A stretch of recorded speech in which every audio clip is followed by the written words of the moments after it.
Welcome back to UPSC COC Learners Tamil channel. Indian Polity, Parliament. Previous கிளாஸில் நம்ம leaders இன் parliament பார்த்து முடிச்சாச்சு. இந்த கிளாஸில் செஷன்ஸ் ஆஃப் பார்லிமெண்ட் பார்க்கலாம்.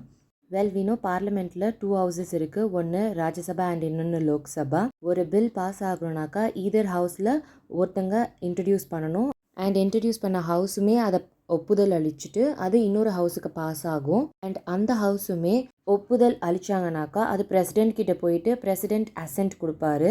அப்படி ஒப்புதல் அளித்தா மட்டும்தான் அந்த ஒரு பில் ஆக்டாக மாறும். ஸோ இந்த ஆக்டிவிட்டீஸ்லாம் பண்ணுறதுக்கு we need செஷன்ஸ், அதாவது கூட்டத்தொடர். இந்த செஷனை யார் ஃபார்ம் பண்ணுவாங்கன்னு பார்த்தீங்கன்னா பிரசிடென்ட் அழைப்பு விடுப்பார், சமன் பண்ணுவார் தனித்தனியாக ஒவ்வொரு ஹவுஸையும். ஸோ இந்த கூட்டத்தொடர் பார்த்தீங்கன்னாக்கா வருஷத்தில் குறைந்தபட்சம் 2 தடவையாவது இந்த கூட்டத்தொடர் நடக்கணும் அப்படின்னு சொல்லியிருக்காங்க. விச் மீன்ஸ் 2 இல்லைனா அதுக்கு மேற்பட்டு கூட நடக்கலாம். ஸோ ஒரு வருஷத்தில் நடக்கக்கூடிய செஷனோட இடைப்பட்ட காலம் பார்த்தோன்னாக்கா 6 மாதத்துக்கு மேலே போகக்கூடாது. அண்ட் நோட் தட் நம்மளோட இந்தியன் கான்ஸ்டிடியூஷன் எந்த ஒரு டைம் பீரியடும் மென்ஷன் பண்ணல. லைக் பர்டிகுலர் மந்த் மென்ஷன் பண்ணி இந்த கூட்டத்தொடர் அமைக்கணும் அப்படின்லாம் எந்த ஒரு பாயிண்ட் அவுட்டும் பண்ணலை. ஆனால் 2 செஷனோட இடைவெளி பார்க்கும்போது 6 months கேப்புக்கு மேலே இருக்கக்கூடாது அப்படின்னு சொல்லியிருப்பாங்க. நம்ம இந்தியன் பார்லிமெண்ட்டில் பார்த்தோன்னாக்கா ஒரு 3 செஷன்ஸ் யூஸ்வலாக ப்ராக்டிஸில் இருக்குது. So first one budget session, இது ஃபெப்லேருந்து மே மந்த் வரைக்கும் நடக்கும். மான்சூன் செஷன் ஜூலைலேருந்து செப்டம்பர். வின்டர் செஷன் நவம்பர்லேருந்து டிசம்பர். இப்போ செஷனோட டெஃபினேஷன் என்னன்னு பார்க்கலாம். ஸோ அவையோடைய ஃபர்ஸ்ட் சிட்டிங்கில் இருந்து ப்ரொரோகேஷன் ஆகிற வரைக்கும் இந்த செஷன் நடக்கும். ஸோ இன் கேஸ் ஆஃப் லோக்சபான்னு பார்த்தீங்கன்னாக்கா ப்ரொரோகேஷன் மட்டும் இல்லாமல் டிசல்யூஷனையும் நீங்கள் கணக்கில் எடுத்துக்கணும். ஒன்ஸ் லோக்சபா டிசால்வ் ஆகிடுச்சுனாக்கா அப்போ அந்த செஷனுமே முடிஞ்சிருச்சுன்னு அர்த்தமாயிடும். Anyways for the time being செஷன்னாக்கா ஃபர்ஸ்ட் சிட்டிங் ஆஃப் த ஹவுஸ்லேருந்து அதோடைய prorogation time period and dissolution in case of Lok Sabha, இது வரைக்கும் ஞாபகம் வச்சுக்கோங்க. ஃபர்தர் நம்ம பார்க்கும்போது ப்ரொரோகேஷன்னா என்னென்னு உங்களுக்கு புரியும். ஒன்ஸ் இந்த செஷனை முடிவுக்கு கொண்டு வந்தாங்கனாக்கா அது திரும்ப ரீஅசெம்பிள் ஆகிற வரைக்கும் அந்த டைம் பீரியட் என்னன்னு சொல்லுவாங்கன்னா ரிசஸ்ன்னு சொல்லுவாங்க.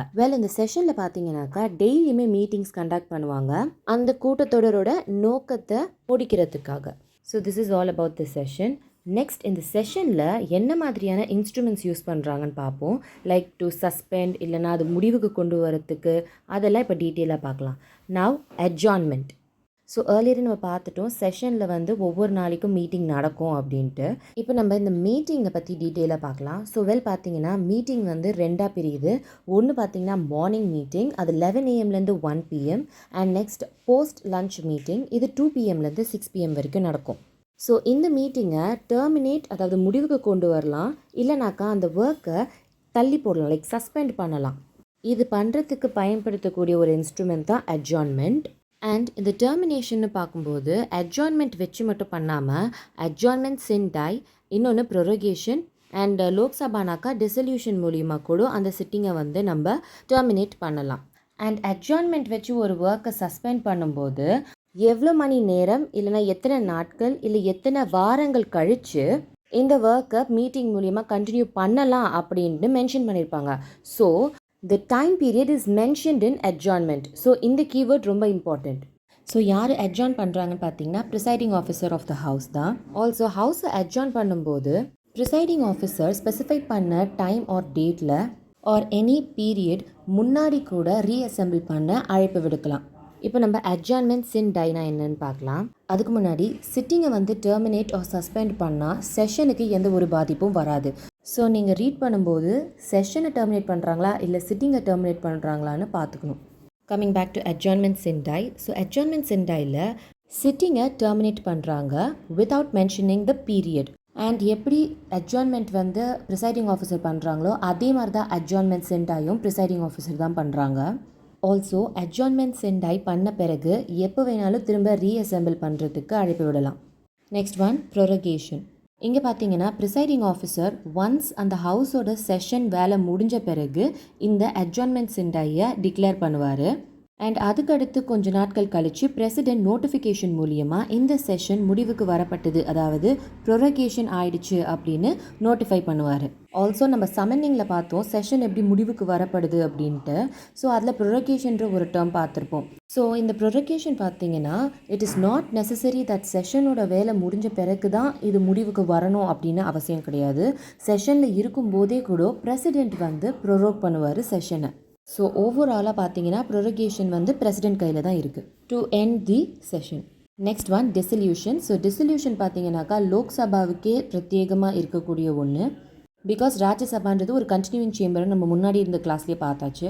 ஸோ ஏர்லியர் பார்த்த சில இன்ஸ்ட்ருமெண்ட்ஸுக்கும் டிசல்யூஷனுக்கும் இருக்க வித்தியாசம் என்னன்னு பார்த்தீங்கன்னாக்கா ப்ரொரகேஷன், அட்ஜார்ன்மெண்ட் சென்டாய் இது எல்லாமே வந்து சிட்டிங் இல்லைனா செஷனை தான் முடிவுக்கு கொண்டு வரும். பட் டிசல்யூஷன் பார்த்தீங்கன்னா அந்த லோக்சபாவோடைய லைஃபையே முடிவுக்கு கொண்டு வரும்.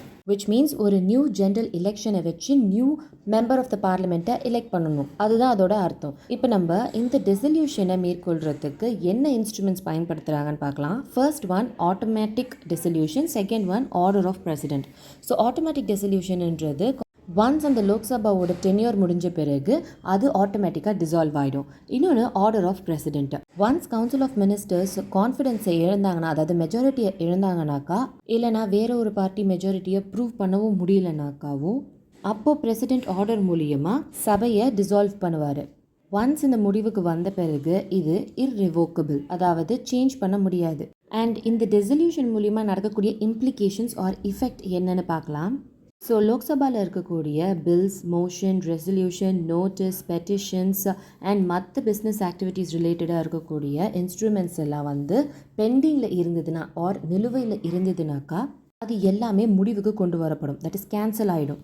இது லோக்சபாவுக்கு மட்டும் இல்லாமல் லோக்சபாவுக்கு ரிலேட்டடாக இருக்கக்கூடிய கமிட்டிஸுக்கும் பொருந்தும். ஆனால் புதுசாக ஃபார்ம் ஆகிற லோக்சபா பார்த்தோன்னாக்கா இந்த பெண்டிங்கில் இருந்த பில்ஸ் வந்து லேப்ஸ் ஆச்சு இல்லையா, அதாவது கேன்சல் ஆக்கப்பட்டுச்சு இல்லையா, அதை அவங்க திரும்ப ரீஇன்ட்ரடியூஸ் பண்ணலாம் ஆஸ் அதை வந்து நிறைவேற்றியே ஆகணும் அப்படின்ற எண்ணத்தில். எந்த கேஸில் இந்த மாதிரி சில இன்ஸ்ட்ருமெண்ட்ஸ் லேப்ஸ் ஆகாது அப்படின்னு பார்க்கலாம். அதுக்கு முன்னாடி அஷ்யூரன்ஸ்னால் வாக்குறுதிகள். ஸோ இந்த லோக்சபாவில் இருக்கக்கூடிய மினிஸ்டர்ஸ் இல்லைனா எம்பிஸ் வந்து வாக்குறுதிகள் கொடுத்துருப்பாங்க இல்லையா, அதுவே எக்ஸாமின் பண்ணுறதுக்குன்னு ஒரு கமிட்டி இருக்குது, committee on government assurance. So அவங்களோட தலைமையில் ஒரு அவங்களோட முன்னிலையில் இருக்கக்கூடிய சில பில்ஸ் அண்ட் சில அஷ்யூரன்ஸ் பெண்டிங்கில் இருக்கும்போது அது எல்லாம் லேப்ஸ் ஆகாது, கேன்சல் ஆகாது வென் லோக்சபா டிசால்வ் ஆகும்போது. ஸோ இதே மாதிரி எந்த சமயத்தில் பில்ஸ் லேப்ஸ் ஆகும் அண்ட் லேப்ஸ் ஆகாதுன்னு இப்போ டீட்டெயிலாக பார்க்கலாம். வி நோ தட் ஒரு பில் வந்து லோக்சபா இல்லைனா ராஜ்யசபா ரெண்டு ஹவுஸ்லையுமே வந்து ஒரிஜினேட் ஆகலாம் அப்படின்ட்டு. சப்போஸ் லோக்சபா ஒரு பில்லை கொண்டு வராங்க இல்லைனா ராஜ்யசபா பில் கொண்டு வந்து அதை பாஸ் பண்ணி லோக்சபாவுக்கு கொடுக்குறாங்கனாக்கா அந்த நேரத்தில் லோக்சபா டிசால்வ் ஆகுது. ஸோ இப்போ பில் வந்து பெண்டிங்கில் இருக்குது. அப்போது அதோட நிலைமை என்னன்னு பார்த்தீங்கன்னா கேன்சல் ஆகிடும், விச் மீன்ஸ் லேப்ஸ் ஆகிடும். தேர்ஃபோர் லோக்சபாவில் ஒரு பில் பெண்டிங்கில் இருந்தாலே லேப்ஸ் ஆகிடும். செகண்ட் கேஸ், லோக்சபா ஒரு பில்லை பாஸ் பண்ணிவிட்டு அதை ராஜ்யசபாவுக்கு அனுப்புகிறாங்கனாக்கா இந்த நேரத்தில் டிசால்வ் ஆகிடுது லோக்சபா. அப்போ அந்த பில்லோட நிலைமை என்னன்னு பார்த்தீங்கன்னா லேப்ஸ் ஆகிடும். இதுக்கப்புறம் வரப்போகிற கேசஸ் வந்து டு நாட் லேப்ஸ், அதாவது கேன்சல் ஆகப்படாது என்னதான் பெண்டிங்கில் இருந்தாலும். Okay, so first case, suppose ஒரு பில் வந்து ரெண்டு ஹவுஸ்லேயுமே வந்து ஃபர்தராக மூவ் பண்ண முடியல, அதாவது ரெண்டு ஹவுஸுமே வந்து பில்லை பாஸ் பண்ண விருப்பப்படலை. ஸோ இந்த இடத்துல பிரசிடென்ட் வந்து ஜாயிண்ட் சிட்டிங்கை ஃபேவர் பண்ணுவார். அண்ட் அந்த ஜாயிண்ட் சிட்டிங்கை ஃபார்ம் பண்ணுறதுக்கு முன்னாடியே லோக்சபா டிசால்வ் ஆகிடுச்சுனாக்கா அப்போது அதோட ரிசல்ட் என்னன்னு பார்த்தீங்கன்னா பில் வந்து கேன்சல் ஆகாது, that is it does not lapse. Second case பார்த்தீங்கன்னா லோக்சபாவுக்கு இன்னும் அனுப்பலை, பட் ஆனால் ராஜ்யசபாலேயே பில் பெண்டிங்கில் இருக்குது. இந்த இடத்துல அந்த பில்லோட நிலைமை என்ன ஆகும்னு பார்த்தீங்கன்னா கேன்சல் ஆகாது, it does not lapse. Third case பார்த்தீங்கன்னா ரெண்டு ஹவுஸுமே பாஸ் பண்ணிடுச்சு பில்லை, பிரசிடென்ட்டோட அசென்ட்டுக்காக வெயிட் பண்ணுது. ஸோ இந்த இடத்துல அந்த பில்லோட நிலைமை என்னென்னு பார்த்தீங்கன்னா it does not lapse. Fourth case, இந்த கேஸ் பார்க்கறதுக்கு முன்னாடி ஒரு பில் எப்படி ஆக்ட் ஆகுதுன்னு ஒரு சின்ன ஜஸ்ட் மட்டும் கொடுத்துட்றேன். ஸோ ஈதர் ஹவுஸ் வந்து ஒரு பில்லை ஒரிஜினேட் பண்ணலாம் அண்ட் அதை அவங்க மெஜாரிட்டி மூலியமாக பாஸ் பண்ணிவிட்டு இன்னொரு ஹவுஸுக்கு அனுப்பப்படும். அந்த ஹவுஸுமே வந்து மெஜாரிட்டி மூலியமாக பாஸ் பண்ணணும். அண்ட் இது ரெண்டு ஹவுஸுமே பாஸ் ஆன பிறகு பிரசிடென்ட் கிட்ட கொடுத்துருவாங்க, அவர் ஒப்புதல் அளிக்கணும். சப்போஸ் பிரசிடென்ட் வந்து இதில் ஏதாவது கொஞ்சம் மாற்றங்கள் கொண்டு வாங்க அப்படின்னு ஒரு ரெக்கமெண்டேஷன் கொடுக்கலாம். அதை ஏற்றுக்கிறதும் ஏற்றுக்காததும் அந்த ஹவுஸ் கிட்ட தான் இருக்குது. அண்ட் அதை திரும்ப பிரசிடென்ட் கிட்ட சமர்ப்பிப்பாங்க ஃபார் அசென்ட். செகண்ட் டைம் கொடுக்கும்போது கண்டிப்பாக அவரை அசென்ட் பண்ணி தான் ஆகணும். அண்ட் இந்த திரும்ப ரீகன்சிடரேஷன் அது எல்லாம் அனுப்புகிறாங்க இல்லையா, அது மணி பில்லுக்கு பொருந்தாது. Okay, now coming back to the fourth case. So இப்போ ஒரு பில் 2 ஹவுஸுமே வந்து பாஸ் பண்ணிட்டாங்க அண்ட் பிரசிடென்ட்டோட அசென்ட்டுக்காக போயிருக்கு. அண்ட் பிரசிடென்ட் இந்த இடத்துல ரீகன்சிடரேஷன் பண்ண சொல்கிறாங்க சில ரெக்கமெண்டேஷன்ஸ் கொடுத்து. அப்போ அந்த பில்லோட நிலைமை என்னன்னு பார்த்தீங்கன்னா, it does not labs. Thanks for watching UPSC CSE Learners Tamil channel.